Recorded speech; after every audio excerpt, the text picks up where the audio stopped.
you knead the dough for the empanada. You have to knead it for at least 15 minutes to get the right elasticity and the smoothness of the dough. You have to be rough with the dough while you're kneading it kasi mas maganda yung magiging result niya. Make a video.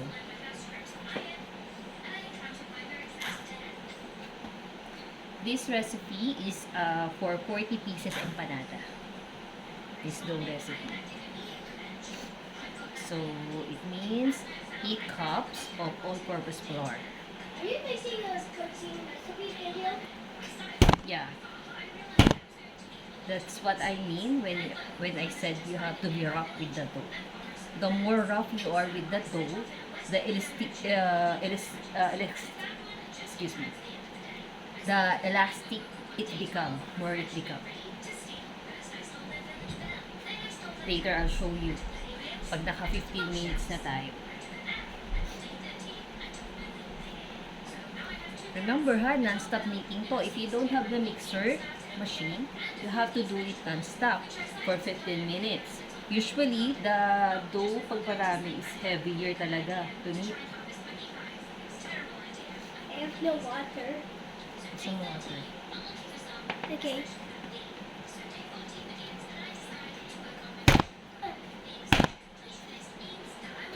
Watch for Bookie if she, in case, gets near to my food, okay? Okay. Since we have a lot of demand for our empanada orders for tomorrow, we have to make at least another mixture of this later. The best one to use for this, I don't usually buy expensive flour. The most cheapest is the best one to work with. And I don't use butter, I use margarine. Kasi yun yung pinaka-affordable sa market. And you don't have to Mama, put you have any to egg. pick. You don't have to put any egg on this one. So the dough mixture will last for at least 4 days in your refrigerator that it won't spoil. That's the beauty of this recipe. For example, you want to do the empanada ahead of time, the dough, you can do it ahead of time. Kung marami kang magiging order or gusto mo lang mag-stock sa bahay, for the kids, for you.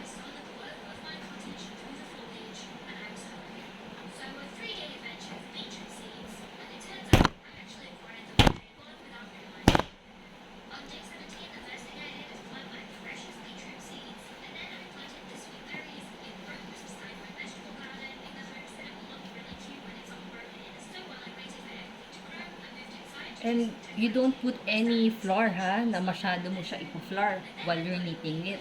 Since it's composed of margarine, so oily na yung empanada dough mo. So it's really easy to hold, nagbubuo na siya. So you don't need to add more flour. Kanina lang I add more flour so it won't stick on your hand. Kasi kung hindi pa siya nagiging ganito, sticky pa siya sa hands mo. So mahirapan ka mag-knead.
Okay.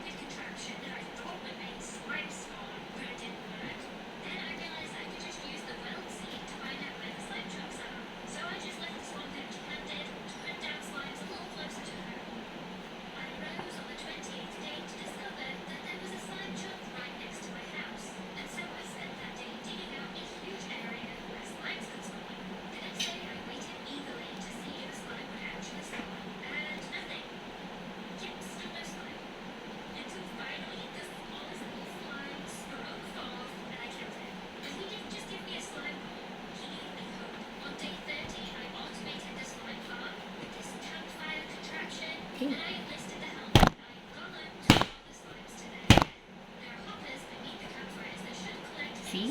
It's become smooth and elastic. Hmm. Become elastic na.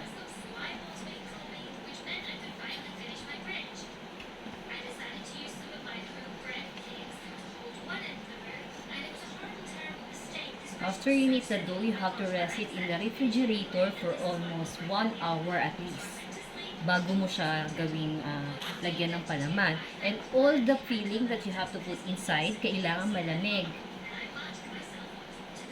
Mahihirapan ka isil yung dough pag mainit pa yung mga filling na ilalagay mo.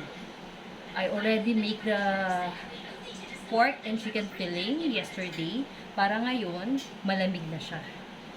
Mamaya, pag napares ko na yung dough.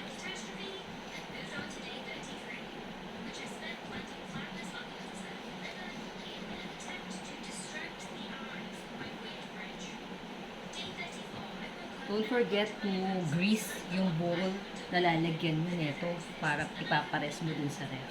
Kasi, the reason why you grease it, para hindi maging dry yung dough. If you don't put grease on it, it will end up dry. And you have to cover it with plastic. Other use damp clothes o yung basa na mga baking towel or something. But I prefer to use the plastic kasi the more yung plastic, mas na cover niya talaga. Okay. See how elastic it become? Just gonna get my bowl, my grease bowl.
Well, here it is.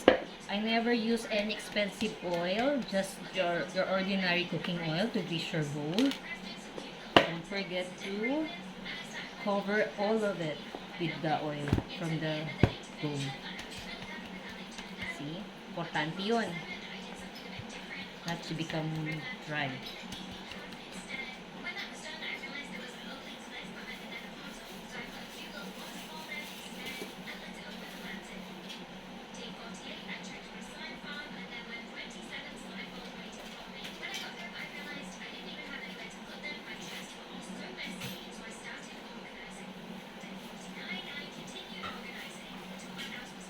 Well, that's it.